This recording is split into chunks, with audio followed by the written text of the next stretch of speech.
আলফাডাঙ্গায় কোরআন তেলাওয়াত ও ইসলামী সংগীত প্রতিযোগিতা অনুষ্ঠিত। ফরিদপুরের আলফাডাঙ্গায় উপজেলার ধলাইচর দরবার শরীফের ৫০তম ইসালে সাওয়াল মাহফিল উপলক্ষে কোরআন তেলাওয়াত ও ইসলামী সংগীত প্রতিযোগিতা অনুষ্ঠিত হয়েছে। রোববার বিকেলে ধলাইচর দরবার শরীফের মাদ্রাসা প্রাঙ্গণে এ প্রতিযোগিতার অনুষ্ঠিত হয়। পরে রাতে বিজয়ীদের মধ্যে পুরস্কার বিতরণ করা হয়। প্রতিযোগিতায় আলফাডাঙ্গা ও কাশিয়ানী উপজেলার বিভিন্ন মাদ্রাসার শতাধিক শিক্ষার্থী অংশগ্রহণ করেন। পুরস্কার বিতরণী অনুষ্ঠানে ধলাইচর দরবার শরীফের পীর সাহেব মুফতি রকিবুল হাসান রাকিবের সভাপতিত্বে প্রধান অতিথি হিসেবে উপস্থিত ছিলেন জনপ্রিয় ইসলামী বক্তা মীর হাবিবুর রহমান যুক্তিবাদী।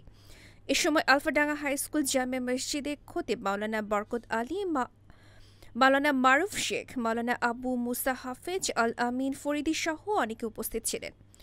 ফরিদপুরের আলফাডাঙ্গা থেকে মিয়া রাকিবুল, গণমানুষের আওয়াজ।